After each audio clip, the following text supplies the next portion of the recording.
एक वो लड़की जिसके पैदा होने पर उसके माँ बाप टेंशन में डूब गए, अपनों की उपेक्षा को सहन करती हुई किसी तरह जिंदगी को संभालने की कोशिश कर रही थी कि अचानक वक्त के पहिए ने उसे चंबल के बीहड़ों में भेज दिया।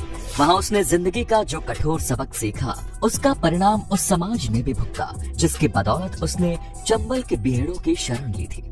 हम बात कर रहे हैं दस्यु सुंदरी फूलन देवी की, जिसने मायके में हक की लड़ाई लड़ी और ससुराल में चली गई। चंबल के बीहड़ों ने उसे बदला लेने का हौसला दिया और उसी हौसले ने उसे संसद तक पहुंचा दिया। ये कहानी जितनी दिलचस्प है उससे भी ज्यादा इमोशनल।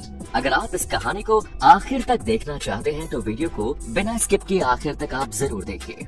दुनिया में बैंडिट क्वीन के नाम से जानी जाने वाली फूलन देवी उत्तर प्रदेश के जालौन जिले में मौजूद एक गाँव में पैदा हुई। 10 दिसंबर 1963 के दिन फूलन देवी ने देवी दीन के घर जब जन्म लिया तो पूरा परिवार फूट फूट कर रोने लगा, क्योंकि हमारे यहाँ कुछ ऐसे लोग हैं जिनके घर बेटियों के पैदा होने पर मातम मनाया जाता है। जब घर में पैदा होते ही मातम पसर गया तो आप समझ सकते हैं कि ऐसी सूरत में इस बच्चे का लालन पालन किस तरह हुआ होगा। फूलन के अलावा उसके 5 और भाई बहन थे। भाई बहनों में ये दूसरे नंबर पर थी।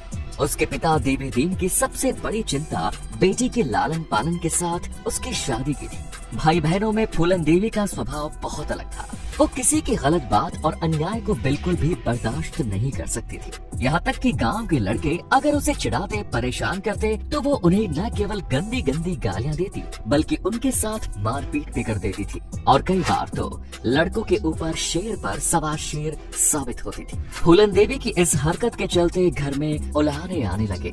लोग फूलन की शिकायतें लेकर घर आने लगे। फूलन के पिता बड़ी मुश्किल से मेहनत मजदूरी करके अपने घर परिवार को चला पाते थे। उनके पास केवल 1 एकड़ ही जमीन थी, लेकिन इसके ऊपर फूलन देवी की आए दिन शिकायतों ने उन्हें परेशान करके रख दिया। इस परेशानी का उन्होंने जो हल निकाला उसने फूलन की जिंदगी को पूरी तरह से तबाह करके रख दिया। आपको बता दें कि केवल 11 साल की उम्र में फूलन की शादी एक 35 साल के आदमी से कर दी गई। हालांकि फूलन ने उस वक्त अपनी शादी का विरोध किया, मगर उसके विरोध का कोई असर नहीं हुआ। फाइनली उसने अपने पिता की इच्छा को अपनी किस्मत मानकर एक्सेप्ट कर लिया। फूलन के पिता को लगा कि शायद उनके बेटे की जिंदगी सुधर जाएगी, लेकिन ससुराल जाने के बाद फूलन के साथ जो व्यवहार हुआ उसने फूलन को और भी ज्यादा विद्रोही बना दिया। वैसे अगर देखा जाए तो एक 11 साल की बच्ची 35 साल के आदमी के आगे उसकी बेटी की तरह होती है, लेकिन उसके पति ने इसके साथ जो किया उसे उसका पति धर्म कहा जाए या फिर बलात्कार, ये तो आप कमेंट करके जरूर बता सकते हैं। ये सही है या गलत, इसका फैसला हम आप पर छोड़ते हैं। पर वीडियो में आगे बढ़ने से पहले हमारे नए साथियों से गुजारिश है कि अगर उन्होंने चैनल को सब्सक्राइब नहीं किया है तो जल्दी से चैनल को सब्सक्राइब कर दीजिए और बेल आइकन को जरूर दबा दीजिए। फूलन ससुराल से तंग आ चुकी थी और वो वहाँ से भागकर अपने मायके आ गई। मायके आने के बाद उसे पता चला कि उसके चाचा का लड़का उसके खिलाफ है। हालांकि वो शुरू से ही इसका विरोध करता था। चाचा की नजर फूलन के परिवार की 1 एकड़ जमीन पर थी। फूलन के पिता की मौत के बाद परिवार के मुखिया के रूप में चाचा सामने आते हैं, लेकिन उन्होंने उसके परिवार की 1 एकड़ जमीन पर कब्जा कर लिया। फूलन ने इस बात का सख्त विरोध किया। वो अपने ही खेत में धरने पर बैठ गई, लेकिन इसका कोई असर नहीं हुआ। बातचीत इतनी बढ़ गई कि नौबत मारपीट पर आ गई। एक छोटे मामले में उसे थाने में बंद करवा दिया गया। कानून के रखवालों ने फूलन की परेशानी को समझने की बजाय उसका शोषण शुरू कर दिया। कहते हैं कि जितने दिन फूलन थाने में बंद रही, थाने के स्टाफ ने उसका शारीरिक शोषण किया। जब फूलन वहाँ से बाहर आई तो उसके किसी ने मदद नहीं की। वो अपने मायके गई, वहाँ से भी उसे निकालकर दोबारा ससुराल भेज दिया गया। लेकिन फूलन दोबारा ससुराल में एडजस्ट नहीं कर पाए। उसके साथ फिर अन्याय शुरू हो गया। इस बार फूलन ससुराल से भागी तो अपने मायके नहीं गई। कहा जाता है कि 20 साल की उम्र में उसे किसी ने अगवा कर लिया और उसके साथ बलात्कार किया। इस घटना से तंग आकर फूल ने बीहड़ का रास्ता चुन लिया और अपने साथ हुए एक अन्याय का बदला लेने का निश्चय किया।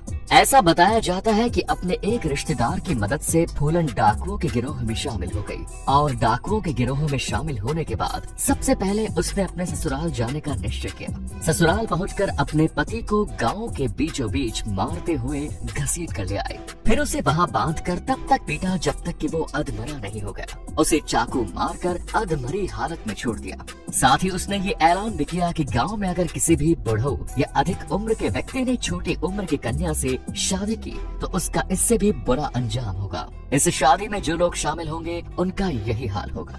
डाकुओं के बीच रहकर भी फूलन देवी की तकलीफें कम नहीं हुई। वह बाबू गुर्जर के गैंग में शामिल थी और बाबू गुर्जर की बुरी नजर फूलन पर थी। वो फूलन के साथ जबरदस्ती करने की कोशिश कर रहा था। इसी गिरोह में सेकंड पोजीशन पर विक्रम मल्लाह था। उसने फूलन का साथ दिया। उसने बाबू गुर्जर की हत्या करके खुद को गिरोह का सरगना घोषित कर दिया। इसके बाद फूलन की जिंदगी का कुछ समय सुकून के साथ बीता। आगे चलकर इस गिरोह के दो पुराने सदस्य श्री राम और लाला राम जेल से छूटे और गिरोह में शामिल हुए। इनको गिरोह के सरदार बाबू गुर्जर की मौत का मलाल था और ये बदला लेने की फिराक में थे। इस बात को विक्रम मल्लाह और फूलन दोनों ही नहीं समझ पाए। नतीजा ये हुआ कि उन दोनों ने पहले गिरोह में फूट डाली और उसके बाद विक्रम मल्लाह को जान से मार दिया। फूलन देवी को किडनैप करके वो अपने गांव बेमही ले गए। वहाँ उसे कमरे में बंद कर दिया। फूलन को भूखा प्यासा रखकर लगातार कई दिनों तक उसके साथ अनेकों लोगों ने जबरदस्ती की। इस घटना से फूलन निराश हो चुकी थी और उसने आत्महत्या करने का मन बनाया। लेकिन वही मल्लाह जाति से जुड़े दो पुराने साथी उसके साथ आए। फूलन उनके साथ भागकर एक बार फिर बिहेड़ों में पहुंच गई। यहाँ उसने एक बार फिर अपना गिरोह खड़ा किया और बेमही में अपने साथ हुए दुष्कर्म का बदला लेने का निश्चय किया। ये घटना 14 फरवरी साल 1981 की है, जब बेमही गांव में एक शादी समारोह था।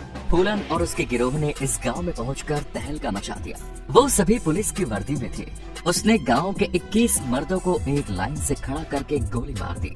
इस कांड से चंबल का बीहड़ ही नहीं, राज्य और केंद्र सरकारें भी हिल गई। फूलन देवी के गिरोह का आतंक जारी था।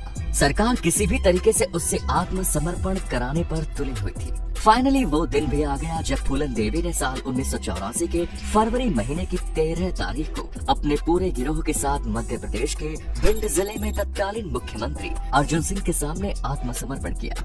लेकिन ये आत्मसमर्पण शर्तों के साथ हुआ, जिसके तहत फूलन ने मांग की कि उसके गिरोह के किसी भी सदस्य को फांसी की सजा नहीं होगी। उसके पिता से हड़प ली गई जमीन उसे वापस मिलेगी। उसके भाई को पुलिस में सरकारी नौकरी मिलेगी।